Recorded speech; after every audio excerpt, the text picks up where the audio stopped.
This is the Fifth Estate Winning Headlines, your media police post. On this segment, we take a look at some of the headlines that you may have missed this morning. We also take a look at some of the political pieces we call cartoons in this country.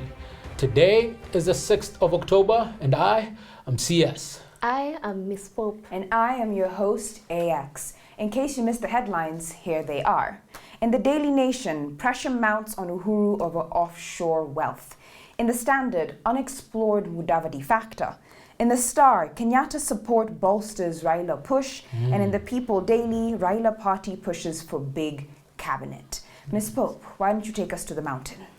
Ladies and gentlemen, the Fortal School of Government has been to the mountaintop, and we can boldly report that the son of Jaramogi is well on his way to the summit of the mountain. And because Raila likes biblical references, we want to tell the house of Mombi that Mwene Nyaga may be looking favorably upon the son of Jaramogi. Today, at the Fortal School of Government, we will draw our reading from chapter 1 of the Gospel of Statistics. In the past year, tumekuwa kwa ground. We have undertaken 4 surveys in the 11 Gema counties, and we can confidently report that Vindu vichenjanga. Our statistical surveys reveals that Raila's support across the Gema counties has steadily increased from 5% to 15% in under 1 year, and is still increasing. Interestingly, in the same period, RUTO's percentage has declined by 13%. We can have a debate about correlation versus causation on another day, but on the face of it, it would appear that RUTO's loss in Gema is Raila's gain. Allow us to reiterate that the only reason RUTO seemed to be ahead was because he was the only one to bolt out of the stables, while Raila was working with Uhuru to secure progress and development. RUTO has been running alone for 4 years, but in less than 4 months, just by Raila warming up, RUTO is already losing his support in Gema faster than he actually gained it. So what are the implications? In 2017, there were 5.8 million registered Gema voters. The projected number for the 2022 elections will be at least 7.2 million. This means that Raila's support in Gema of 15% translates to approximately 1.1 million Gema votes. And who is to say this will not more than double by election day? Because after all, he has only had chai with a few wazes and MPs so far. What will happen when the classic charisma of the doyen of politics becomes activated on the campaign trail? RUTO has campaigned with a Gwambo in the past, so he should be afraid, very afraid. Now, some people may argue that 15% doesn't sound like much, but remember, Jacom does not need the whole mountain. Only a peak of Mount Kenya is enough. After all, it is an incontrovertible fact that Raila has maintained his support base of 44% in every election that he has run. To get to 50% plus 1, he only needs the Akorino plus 1 Uhuru's vote. So 15% is plenty. But even so, we also know that Jacom is not a man of half measures. And even more importantly, it is also better for Gema if they stand together in order to bolster their negotiating claim. So Baba must keep climbing until he gets to the top of the mountain, from where he can declare that he sees the promised land. Hey, amen. Indeed. So I would like to switch tracks for just a moment, and I would like to talk about the Pandora Papers. So I will be responding to the Daily Nation. I feel that the papers have been politicized, and judging by the adoption of a particular narrative amongst the Tanga employees, I have a feeling that I am right. So today I would like to answer 2 questions. 1, what is politicization? And 2, Who does this politicization benefit? According to Giuliano Boba and Nicola Hugh, politicization is the process by which an issue or phenomenon becomes significantly more visible in the collective consciousness, causing political mobilization. This happens by bringing, for example, a mundane, banal issue such as the private wealth management practices of non-state officials into the political sphere. This process is deliberate, and it is intended to be distracting and destructive, to pull attention away from the facts of the situation and towards a newly constructed reality, one that often ends up absolving the sins of another. Therefore, politicization has become a reliable shorthand, smacking of petty opportunism and bad faith for everything wrong with our current political moment, because you can trust Kenyans to politicize everything. Now, this leads me to my second question. Who does this politicization benefit? Perhaps a certain yellow-clad man with wheelbarrows for economic policy? The politicization of the Pandora Papers has allowed RUTO to clean up his image by throwing mud at someone else. And he has targeted the president's reputation, attempting to damage his credibility in the eyes of the public and delegitimize his fight against the kind of graft RUTO allegedly represents. So that when heads start to roll, RUTO can politicize that too, even though the Pandora Papers had absolutely nothing to do with this. But the consequences of this deliberate politicization might be far more drastic than providing cover for a man who is as honest as a fox in a henhouse. In the words of Bernard Crick, and I quote, "The attempt to politicize everything is a destruction of politics. When everything is seen as relevant to politics, then politics has, in fact, become totalitarian." Which is to say that if we keep on our current path, as guided by the man from Sugoi, if we keep politicizing everything, we could lose everything. My main takeaway from that is the power of perception in politics. Indeed. Our final submission to you today is inspired by the Taifa Leo. Inatabiri hali ya anga ya kisiasa kwa kusema ya kwamba familia zote mashuhuri za kisiasa, sana sana watoto wenye majina tajika kwa kisiasa wa marais wote watatu wa Kenya waliostaafu wamemuunga mkono Mheshimiwa Raila. His Excellency Uhuru Kenyatta, son of Mzee Kenyatta, Gideon Arap Mzee Moi, and Jimmy wa Kibaki, all three seem aligned in support of the Right Honorable Prime Minister. We would like to focus on one of these political scions. Last week, Gideon Moi launched his presidential campaign, Kanu Fresh. We want to briefly present an argument on precisely why Gideon Moi should run, even as he supports Raila. Paradoxical, isn't it? Indeed, yeah. Allow us to resolve the paradox by first of all observing that the larger context of this conversation remains this political families coming together. And hopefully Madavadi will also be among the number when the Saints go marching in. We offer that this elite consensus underlines the fact that what is at stake is a lot more than the presidency. These families are coming together not because of what they stand to gain, but because of what the nation may stand to lose. Having been custodians of power in different seasons, they understand the nature of power, both its capacity to uplift as well as its destructive capacity. They have been close enough to the throne to see how the sword of Damocles dangles over a ruler by a thin golden thread. One wrong move, and that sword has the power to destroy both a ruler and a people. The shepherd struck leaves the sheep scattered. They have come together because of an acute understanding of what Professor Mutahi Ngunia severally referred to as the loss aversion principle. They have foreseen what certain paths may cost the country. But in order for all these to assemble as one, they must first also have honest conversations with their communities, their constituencies, or at least they should pursue these aims simultaneously, because this next election will be a lot more than about who becomes president. It will be about what that person who becomes president represents. Any credible agenda must feature a creed of inclusion. So, Why should Gideon Moi run even as he supports Raila? Gideon has no choice but to run. Both duty and destiny beckon and demand that he run as a matter of principle, not necessarily to win the presidency, but to win back the soul of the Kalenjin nation from the jaws of the wolf of Sugoi. Gideon cannot afford to so easily surrender the leadership of the Kalenjin nation. History will not judge him kindly if he does. History is replete with the lessons of what has happened to entire nations when the wrong captain has been at the helm, and it can take even decades or centuries before people can get back on their feet. That is the danger of populist, charismatic leaders. They will lead people into an unforgiving wilderness while they sing and dance. Mr. Bona Asifua is like the proverbial Pied Piper, but from Sugoi.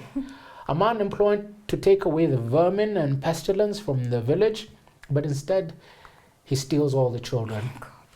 Mzee Moi, for all his controversy and shortcomings, we can agree that for the most part, the professor of politics from Sacho was able to make all the communities of the Kalenjin nation coalesce into one formidable house. Now that the grand old man has exited the scene, the Kalenjin nation has a choice between two of its sons, a Jacob and an Esau, or better yet, a Sendeu and a Lenana, the sons of Oloibon Batian. If the Kalenjin nation are not careful, they may choose an Esau who will trade away their inheritance for a bowl of soup. They may choose a Sendeu who was not the preferred successor and ended up leading a section of the Maasai into a wilderness where they nearly lost everything, simply because Sendeu insisted that he should have been the next Oloibon instead of Lenana. The Kalenjin nation must ask themselves, if Mzee Moi could see far like a giraffe, to whom did he, like Isaac and like Oloibon Batian, give the blessings? If Mzee Moi did not wish to see RUTO in his final days, how can he have blessed RUTO? When Sendeu came to see Oloibon Batian in his last days to ask for his blessings, Mzee Batian told Sendeu that he had already blessed Lenana, and what had been done cannot be undone. So what is the resolution of the paradox? When we submit that Gideon Moi should run for the presidency, but also support Raila, it does not mean that Gideon in this season has to run all the way to the ballot. He may only need to run far enough to ensure that the Kalenjin nation has a prominent place in a Raila government of national unity. But also, he will have ensured that this great people of Kenya, this Kalenjin nation, are not led astray by the wolf of Sugoi. Incredibly poignant words. Yes, indeed. So we have a three-part criteria that we use to judge the headlines. We ask ourselves three questions. Is a headline topical or speculative, repetitive or groundbreaking, thoughtful or just plain lazy? Let me remind you guys what the headlines are. In the Daily Nation, pressure mounts on Uhuru over offshore wealth. In the Standard, unexplored Mudavadi factor. The Star, Kenyatta support bolsters Raila push. And in the People Daily, Raila party pushes for big cabinet. So what do you guys think? What is our winning headline today? I think I give it to the Standard. It's exploring unexplored territory, and in this election season we have to explore the entire terrain. 1 year is still a long time. In fact, it's less than a year now. And Professor Mutai Ngunya has once given us the example that in 1992 Kibaki's lead was decimated when just a few weeks to the election Matiba came onto the political scene and split the Kikuyu vote. So we have to keep examining the terrain and seeing how it's shifting all the way to the end. So that's why I give it to the Standard. Ms. Pope, what do you think? Standard it is. All right, our winning headline is the Standard. And now for our final thought. It is inspired by the book Thinking Fast and Slow by Daniel Kahneman. Indeed. As CS has just said, today we are talking about Thinking Fast and Slow by Daniel Kahneman. Kahneman, a psychologist by profession, dedicated his life to explaining how human beings behave the way they do. He focused specifically on irrational behavior. What he found out is that, and I quote, Most of us are healthy most of the time, and most of our judgments and actions are appropriate most of the time. But most of the time is not all of the time, and when we are not rational, we are indeed irrational.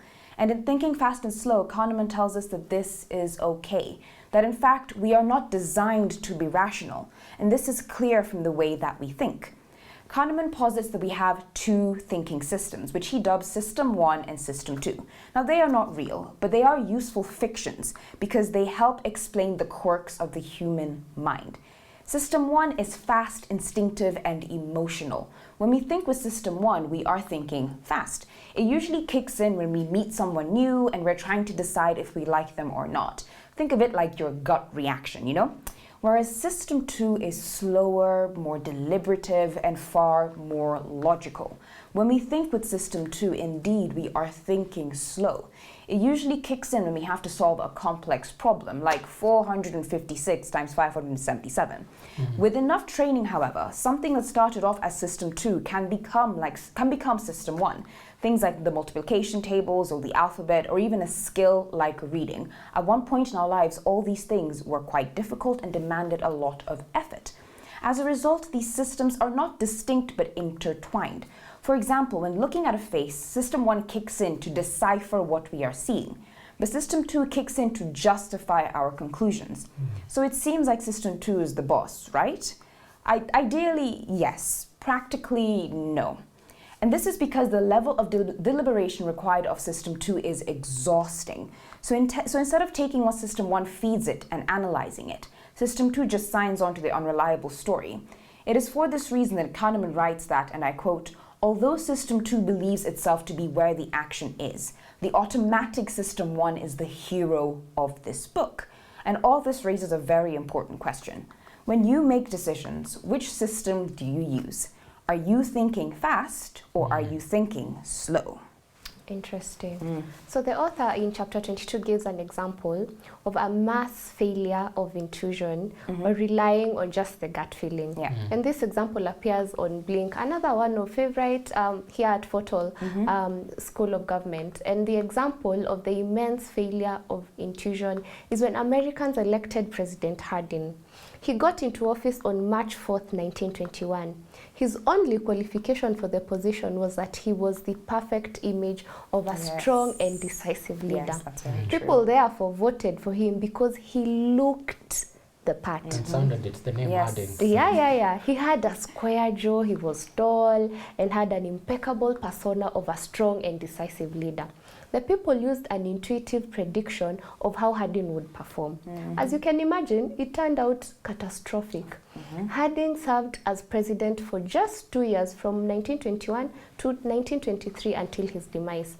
And in those 2 years, he had a number of scandals up his sleeve. His cabinet members were also implicated with corruption. They were tried, and some were even convicted for corruption while in office. These scandals greatly damaged Harding's repute. He is generally regarded as one of the worst presidents in the US history. What am I saying? As we head to an election in a few months to come, do not be like the Americans who only relied on intuitive prediction to make a catastrophic choice. Do not be deceived by how charming or generous a candidate appears to be. Judge individuals for what they truly are and by their track record. Use System 2, which is a more deliberate and logical way of thinking, as AX has illustrated, to see beyond the facade, not just System 1, which mainly relies on impressions and feelings as the source of belief and choice. Indeed, wise words. You know, I recall how Samuel Kivutu, going into the 2005 referendum, gave Kenyans a choice between an orange and a banana to simplify the equation. So when we told them about System 1 and System 2, I wonder if they're expecting quite... Anyway, what we have here is a dense book that is rich with insight. I doubt that one single analysis can afford the book due justice. It is a book of which author and economist Stephen Levitt of Freakonomics fame has referred to as containing a lifetime's worth of wisdom. So instead of one broad analysis, allow me to zoom in on one insight that Daniel Kahneman gives. Part 3 of the book dissects overconfidence. And the first chapter in part 3 is a prosecution of the illusion of understanding. To explain this, Daniel Kahneman borrows a concept of the narrative fallacy from Nassim Nicholas Taleb's The Black Swan, another Fort Hall favorite. Narrative fallacies describe how flawed stories of the past shape our views of the world and our expectations for the future. They arise inevitably from our continuous attempt to make sense of the world. The explanatory stories that people prefer and find compelling are simple. They are concrete rather than abstract, and they assign a larger role to talent, stupidity, and intentions than to luck. Interestingly, another book that Nassim Taleb wrote is Fooled by Randomness, which deals with that aspect. The stories people are compelled by focus on a few striking events that happened rather than on the countless events that failed to happen. A compelling narrative fosters an illusion of inevitability. But he also goes on to highlight that the ultimate test of an explanation is whether it would have made that event predictable in advance. A classic example is Professor Mutai Ngunyi's Tyranny of Numbers. Hate it or love it, try to run away from it. The fact is, it met the test of an explanation that predicted an event in advance to the percentage. Many people didn't like it and still don't because they thought he was being tribalist. That is a simple and compelling story. The real story, however, is that the genius of his predictive and forecasting model had to do with his sampling method. Anyway, if you want to learn more about that, maybe you should come and pay us a visit at the Fort Hall School of Government. We're not cheap, but you'll get more than your money's worth. True. On that note, allow me to conclude with this insight from the book. Paradoxically, I quote, paradoxically, it is easier to construct a coherent story when you know little, when there are fewer pieces to fit into the puzzle. Our comforting conviction that the world makes sense rests on a secure foundation, our almost unlimited ability to ignore our ignorance. It reminds me of the quote that a little knowledge can be a dangerous thing. And on that note, we leave you with a quote from G.K. Chesterton. He said that fallacies do not cease to be fallacies because they become fashions. Yes. And today we've only had one winning headline, and that is from The Standard. Please do not forget to subscribe to our YouTube channel. We are also on your TV screens. You can find us on Pang, Free to Air, GoTV, and Star Times. Have a wonderful evening.